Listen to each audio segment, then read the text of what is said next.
días, yo soy Carla Bonina, soy investigadora en la Universidad de Surrey, en el Surrey Center for the Digital Economy, y soy también investigadora asociada a ILDA, la Iniciativa Latinoamericana por los Datos Abiertos. Entendemos por datos abiertos aquellos datos que están puestos libremente sin ninguna restricción para su uso, restricción de identidad, de costo, de afiliación política, que pueden ser accesibles mediante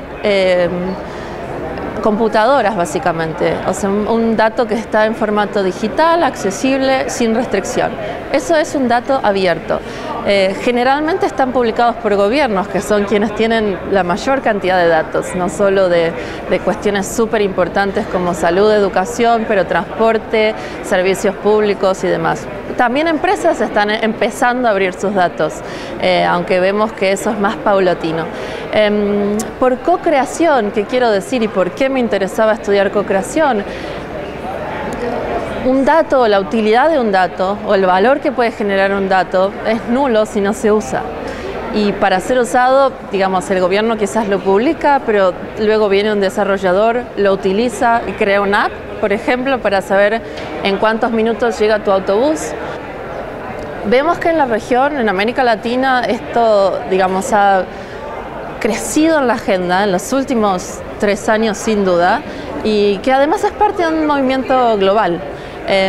Por supuesto aún falta mucho por hacer, pero bueno, tiene el potencial de generar valor no solo a nivel interno de gobierno, porque ayuda a crear eficiencias. 2 agencias que antes no se hablaban o no conocían mismos datos de base de política pública ahora comparten y de repente pueden solucionar problemas de manera más ágil.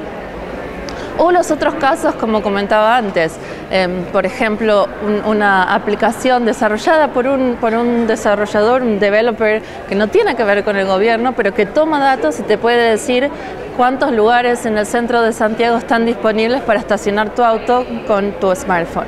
Un gran desafío de lo que yo veo, digamos, en los procesos justamente de co-creación es que generar valor con datos abiertos no es solo responsabilidad de las ciudades, no es solo responsabilidad de los gobiernos, y para ello se necesita forjar mejores alianzas.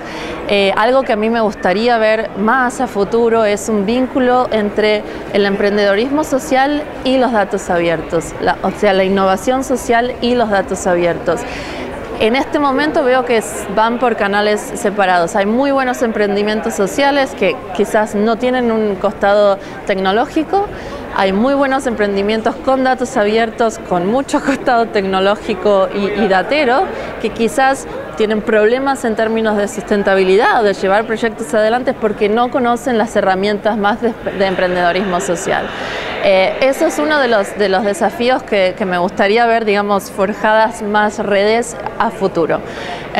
Y luego también algo que debemos cuidar mucho es el tema de una tensión entre lo que son los datos personales, que deben ser protegidos, que deben ser cuidados, y los datos abiertos. Se pueden abrir datos, se pueden usar datos públicos para una mejor, digamos, toma de decisiones sin necesariamente afectar a individuos vulnerables, y es algo que los gobiernos y quienes estamos aquí tenemos que proteger y abocar porque los dos, digamos, se manejan o se mantengan en un equilibrio. Y quizás en tercer lugar, algo que venimos comentando y que está vinculado al primer punto que comentaba es el rol del sector privado. Aún conocemos poco de cuánto el sector privado está aprovechando estos datos abiertos para sus propias operaciones internas. Un buen ejemplo es Buenos Aires. Ayer comentábamos con un buen colega que comentaba empresas haciendo licitación para barrido público.